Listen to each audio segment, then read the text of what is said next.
Então, vamos ver a escala horizontal para o histograma, né?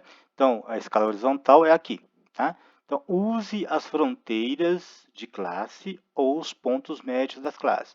Esse exemplo está usando as fronteiras de classe, né? 59,5, 69,5, 79,5.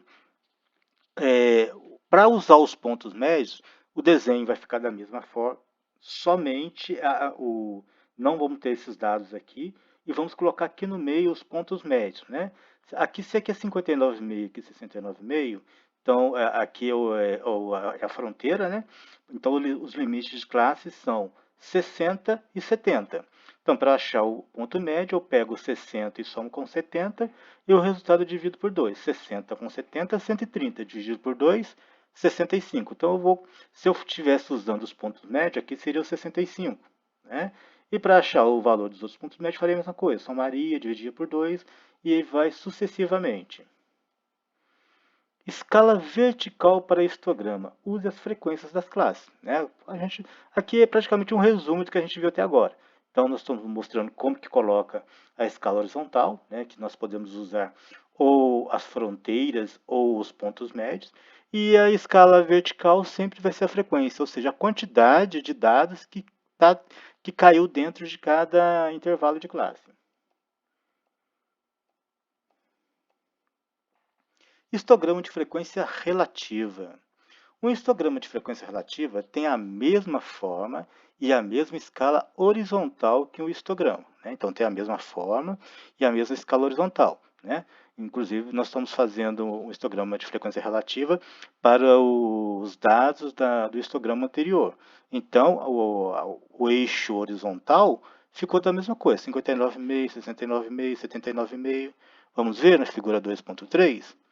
Olha lá, ficou da mesma forma, 59,5, 69,5, 79,5, são os mesmos dados, né?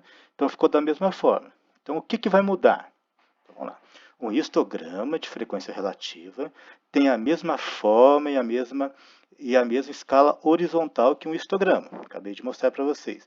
Mas a escala vertical é marcada com frequências relativas, em vez de frequências reais, como na figura 2.4. Então, o que vai mudar é aqui. Aqui, ao invés de nós colocarmos a quantidade de dados que vai cair em cada uma dos intervalos de classe, nós vamos colocar as porcentagens, frequência relativa. A única diferença é essa. Tá? Então, aqui vai ser em porcentagem. Distribuição normal. O gráfico de uma distribuição normal tem a forma de sino. Né? As características de uma forma de sino são, ou seja, o que significa a forma de sino? As frequências crescem até o máximo e então decrescem. Tá? Então, está vendo aqui a frequência aqui é pequena, aí teve uma frequência média, chegou até uma frequência máxima. Daqui para cá, a frequência começou a cair de novo. Né? Lembrando, o que é frequência? É a quantidade de dados que estão em cada intervalo de classe. Né? Então, vamos analisar aqui. Aqui tem, por exemplo, 10.000, e aqui tem 220.000, aqui tem 400, tem 500.000. Né? Aí depois, ou seja, nesse exemplo aqui, tá vendo? Uma coisa interessante. Isso aqui também é um histograma, tá, pessoal? Tá vendo? Esse histograma aqui nós usamos como rótulo horizontal as fronteiras, né? As fronteiras das classes. Aqui está usando como rótulo o ponto médio, tá vendo? Então, a única diferença, então, é que o valor vem no centro, dividindo a classe no meio. Então, aqui é ponto médio, 60. Tá? Aqui é 80, ponto médio. Como que ele descobriu esse valor aqui? Ele pegou a frequência mínima, né? O valor mínimo, somou com o valor máximo e dividiu por 2. Tá? E foi achando os pontos médios. Como aqui nós temos só o resumo dos dados, aqui fica um pouquinho difícil de calcular os valores de cabeça. Mas é possível. Mais para frente a gente vai ver. Tá? Então, voltando à distribuição normal, né? Esse aqui é um gráfico, um histograma, mostrando que os dados estão distribuídos normalmente. Tá? O que é distribuição normal? Os dados estão distribuídos normalmente. Qual é a característica de dados que são distribuídos normalmente? o histograma desses dados, ele tem uma forma de sino. O que seria a forma de sino? A característica de uma forma de sino são, primeiro, as frequências vão subindo até um limite maior, a um limite máximo, e quando ele chega nesse limite máximo, ela começa a cair. Tá? Então, a primeira característica é essa. Né? Tá vendo? Aqui está em torno de 10 mil, aqui 210 mil, ou seja, 10 mil dados tem ponto médio de caiu na classe que tem ponto médio de 60, 210 mil dados caiu na classe que tem ponto médio 80, aqui vai dar em torno de 500 mil, né? 500 mil dados caíram na classe que tem ponto médio 100. Aí, tá vendo? Chegou no ponto máximo aqui, nós estamos, deve ser aproximadamente 500 mil. Né? Aí depois, na próxima classe, que tem ponto médio 120, veja, a classe sempre está aumentando de 40 em 40, né? O ponto médio. 60, com mais 40, 80, com mais 40, 100, e vai até 160. Aí depois do ponto que chegou na frequência na classe que tem a maior frequência, as frequências começaram a cair novamente. Né? Então aqui, ó, provavelmente tem 210 mil, aqui deve ter uns 11 mil, aqui que está um pouquinho maior.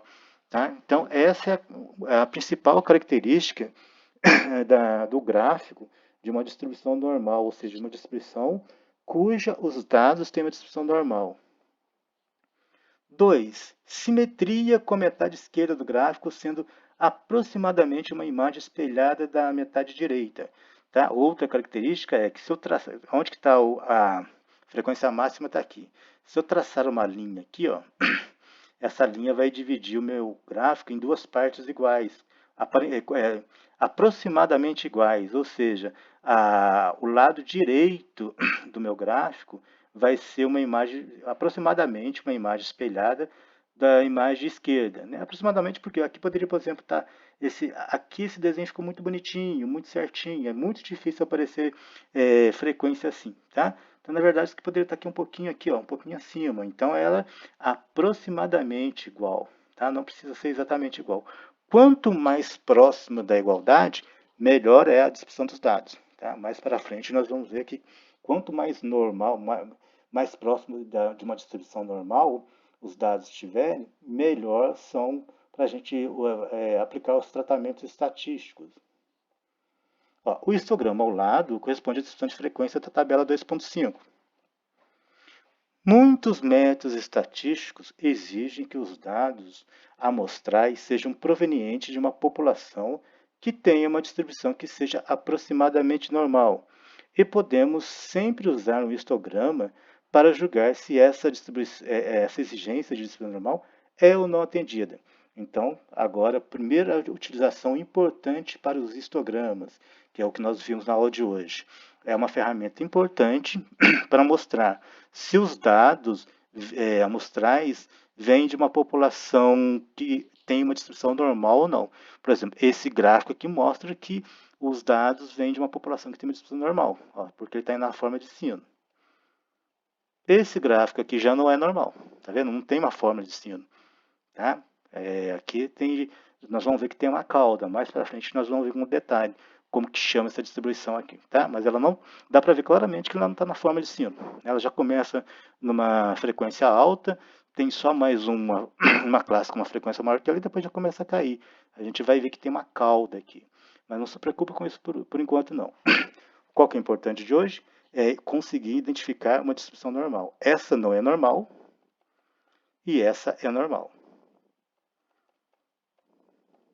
E aqui nós terminamos nossa aula 5 de hoje.